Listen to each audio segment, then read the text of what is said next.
This straw mulch right here could kill my entire garden, but instead it's actually helping the garden to flourish. Now, I will explain why it could kill your entire garden. It's actually one of the primary reasons why people are scared of using straw. But there are so many massive benefits to using straw, such as mulch, saving water, reducing the heat on your bed, and also building incredible compost and really fertile in-ground soil.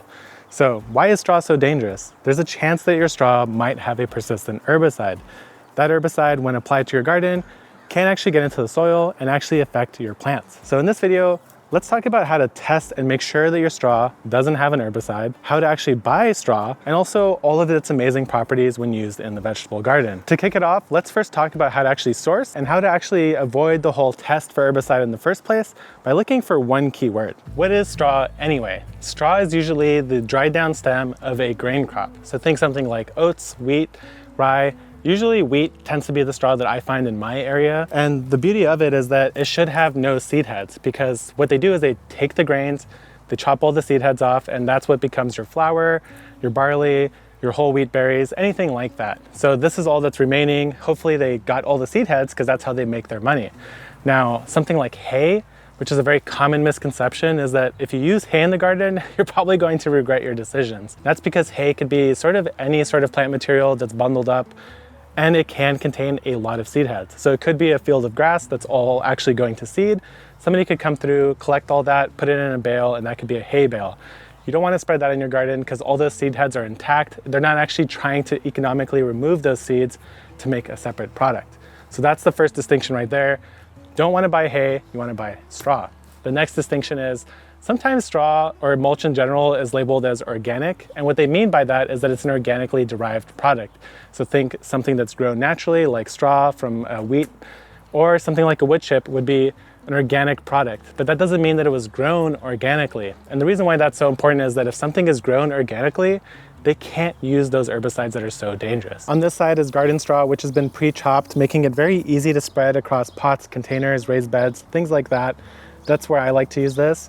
And on this side is the straw from the straw bale itself. One thing you'll notice is that there are still some seed heads present, and the size of the material itself is much more random, with sort of bigger chunks, smaller chunks, all mixed together, which can actually be great for use in ground. But when it comes to spreading in containers, this can be a bit messy.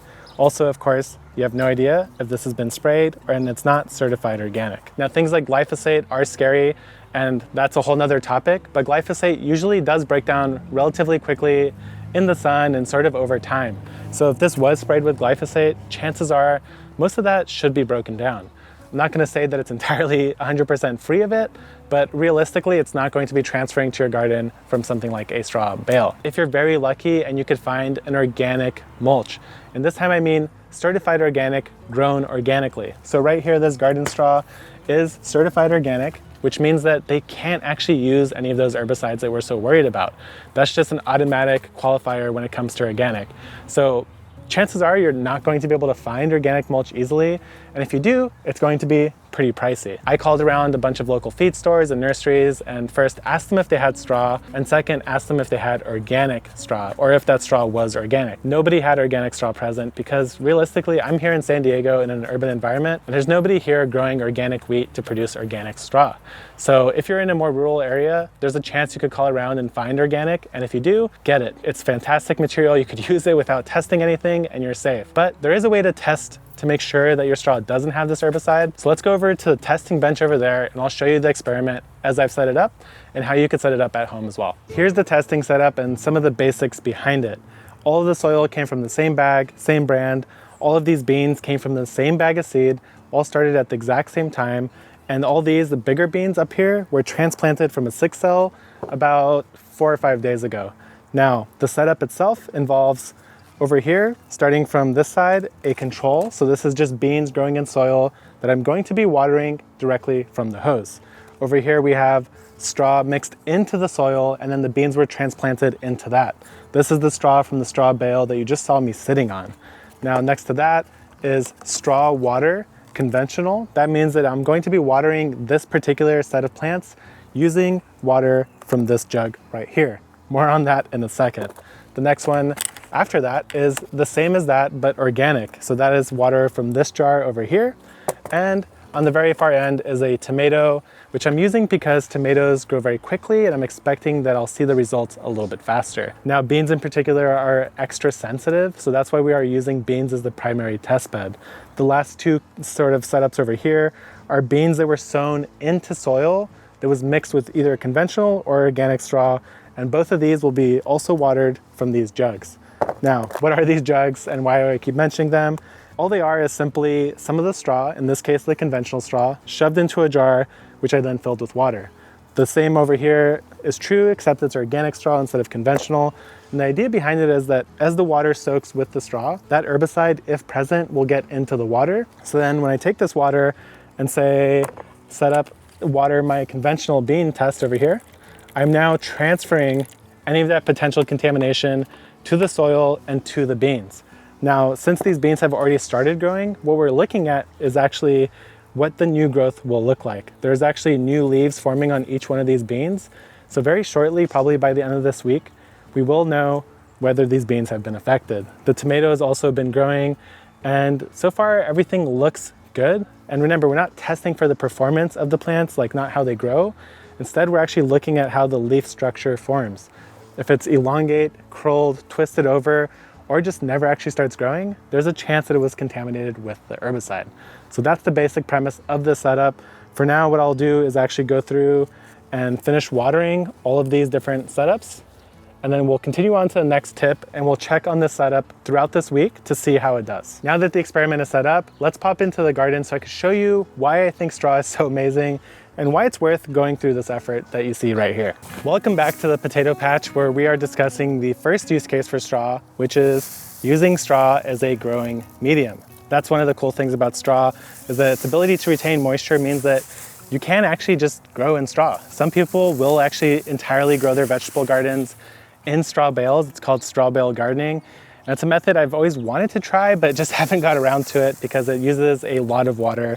And here in San Diego, I don't know if I could justify it. Now, I might look into it in the future, but what we're talking about instead right here is this Ruth Stout potato bed. It is a potato bed where you just hill it up using straw instead of soil, and the straw will actually break down, feed the soil, protect the potatoes from exposure to light, which turns them green and toxic, and also makes it really, really easy to harvest your potatoes. If I go over to that section and pull the straw back, what you're looking at is actually a bunch of potatoes just forming right underneath the surface of the straw on top of my ground.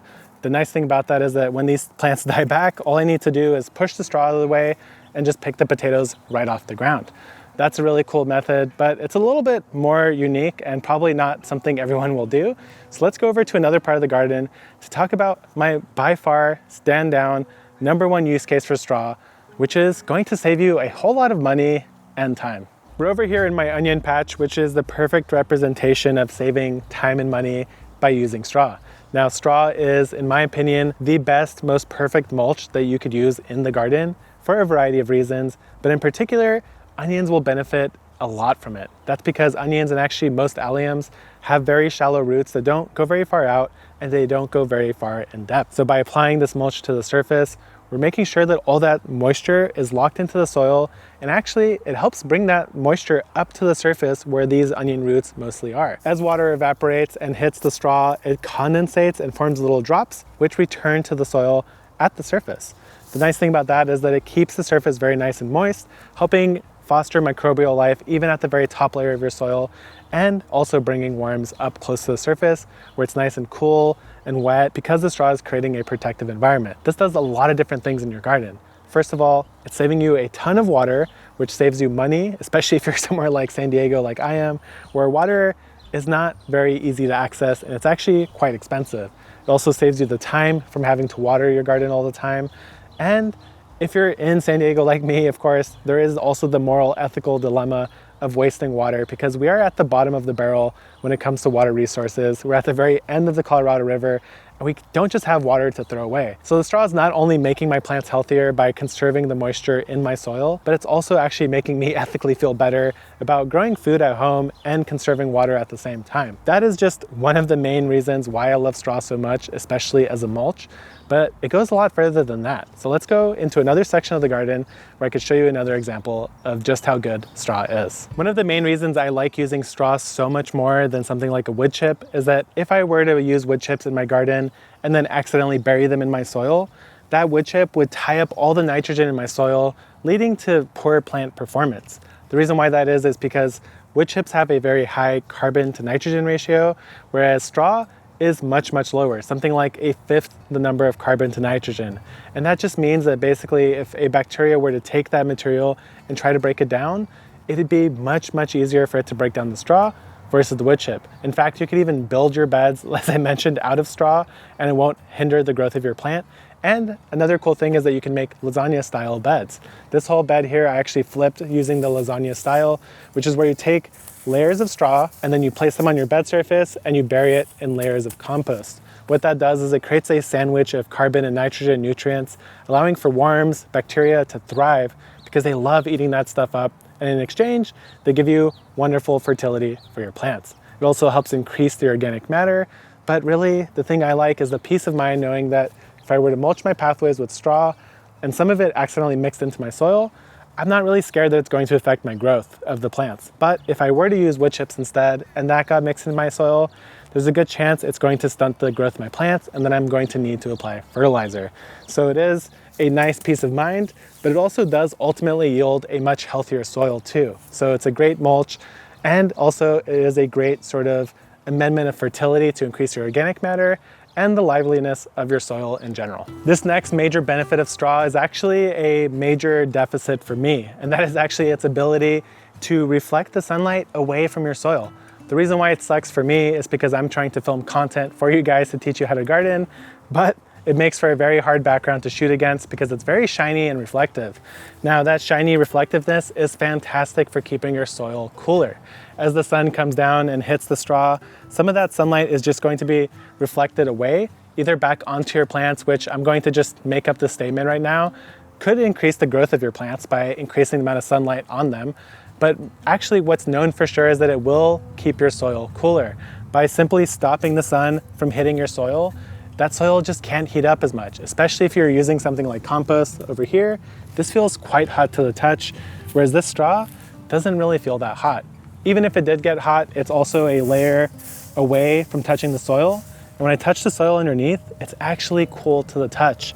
So come summertime, it's not only going to help preserve the moisture in your soil, but it's also going to keep those plants happier and healthier by not overheating the soil and actually the roots just at the base of the plants themselves. So again, for me, not so great because it is very shiny and reflective, but for anyone else, and actually even for me as well, it helps keep that moisture in and also keeps the temperatures down. A lot of gardeners struggle with pest damage from things like earwigs, roly-polies, or sow bugs, pill bugs, whatever you want to call them.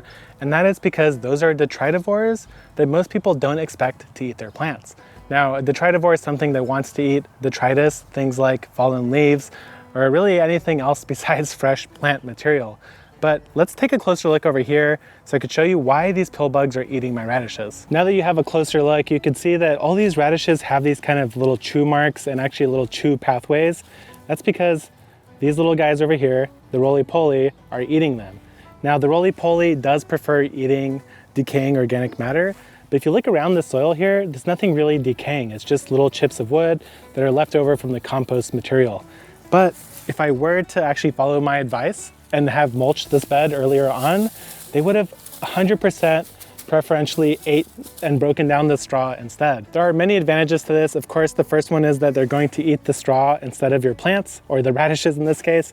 And the second is that as they eat the straw, they will produce frass or bug poop, which will in turn act as a fertilizer for your plants. So the nice thing about straw is that it's really easy to spread, it's easy to buy a new bale of, and the key to this method is that you are using fresh mulch. If I were to put old straw here, there wouldn't be enough material for them to eat to survive. So you want to make sure that you're applying fresh mulch every time you notice pest damage from things like roly-polies and earwigs. So now we have quite a few uses for straw in the garden. And actually another one is that it's a wonderful material for building your compost piles. As we mentioned earlier, straw is a form of carbon, which means that it's a good way to balance your green material. When you build a compost pile, it's all about browns and greens, which is carbon and nitrogen. So here I just added some greens. What I'll do is I'll take a handful of my straw, which I always keep handy next to my pile, and then I'll sprinkle it right on top of my green material. As I keep adding these like little buckets of compost material from the kitchen and add these small layers of straw, you kind of end up forming a perfect compost pile where the brown material from the straw helps soak up that moisture. As we mentioned earlier, it's really good at that. And then the bacteria could get in there, break it down very rapidly using the nitrogen from the greens to help break down the carbon in the straw. As we mentioned earlier as well, of course, the bacteria, microbes, they love eating straw. So it makes for a very good layer in your compost pile. Now, a word of caution is that if you add a layer that's too thick in straw, it can kind of create a sort of impenetrable mat. So you wanna make sure you're adding it in small layers like I'm doing right here. Or as you add it, you wanna at least make sure you're mixing your pile. Now, if you are somewhere like I am in the desert and you don't have access to fallen leaves, then you're really struggling to find a brown material to balance your compost out, and straw is going to be the best one. Now, of course, as I mentioned at the start, this persistent herbicide that could be present in straw can actually survive even after being composted. So you still want to make sure that either you're finding an organic source or you're following the testing protocol that we're showing in this video. So let's go back to the test bench and see how things are looking. It's now been 2 days since our last update and things are still looking healthy. So far I don't see any obvious signs of any issues. So what I'm going to do now is come through and water these again with some of the straw water. And after I finish this water, I will go ahead and refresh the straw in here. So here's some fresh straw. I'm going to top it off with water and then we'll continue the experiment. Right here in front of you is another example of how mulch, and in particular, straw, can save you time in the garden. Over in this section where there is no straw, there are quite a bit more weeds present. That's because the straw isn't there to stop the weeds from germinating. That works in sort of 2 different ways. First of all, it just creates a barrier to where the sunlight cannot reach the soil, and a lot of weed seeds actually need sun in order to germinate. So that's one way it does it. The other way it does it is by simply blocking the seed from reaching the ground. Now, while the straw does retain some moisture, most of that moisture is at the very base layer of the straw where it returns to the soil, and the top is generally a bit dry. So if the weed seed does land on top of your straw and somehow manages to germinate, there just isn't enough moisture present for it to actually thrive and succeed and grow in your garden. It's officially been 3 weeks and this experiment has come to a conclusion. Here are the results. There are no signs of persistent herbicide damage on the beans or on the tomato. This tomato has grown 3 or 4 new leaf branches and there is no evidence of twisting, contorting, sort of broken looking leaves that just don't look natural, all like tangled up in themselves. Same with the beans. The ones that were already established and growing have put out new leaves and they all look fine to me. I'm not gonna say that they look healthy because sometimes I give them really brown straw water that sometimes I probably let sit out for a little bit too long, but that way I was sure that they were getting any exposure that they might be getting if there was herbicide. Now the beans that were planted in the 6 cells, getting watered by the straw water and actually growing in the straw itself also show no signs of the herbicide damage. Now they do show signs of being extremely sad because this morning I accidentally knocked over this whole tray and snapped them all, but here's the leaves. There's no signs of any damage. They look like totally healthy normal bean leaves, so nothing to worry about there. But that's it. I now can say that this straw that I already know personally has no herbicide. There's no evidence of it, and now I'm just safe to use it wherever I want without any sort of fears. Now, I'm not going to tell you that this is a 100,000% guaranteed test that you will 100% be sure there is no herbicide, but this will get you far enough that you could actually trust and start using it. Now, you could also get a relationship with the person you're buying it from, get to know them, ask them questions, and if they're a good person, they'll tell you the truth. If not, you have your test to fall back on, but it's just worth it to me to use straw. There are so many major benefits from healthier soil, reduced water, reduced heat on the soil, reduced weeds, just everything about it is wonderful. It breaks down quick, it makes great compost. I could grow beautiful looking potatoes in it, and trust me, there are some big potatoes growing in that straw patch over there. So hopefully this gave you guys the confidence to use straw, to test it, because it's just so wonderful for the garden, it's so wonderful for the soil. And honestly, the alternative for me in my area is wood chips, and I don't really want to go down that road for all the reasons I mentioned throughout the video. So that's all I have on straw. If I missed something or you still have a burning question about straw or some other mulch, please drop it down in the comments. But thanks for watching, and I'll see you guys next time.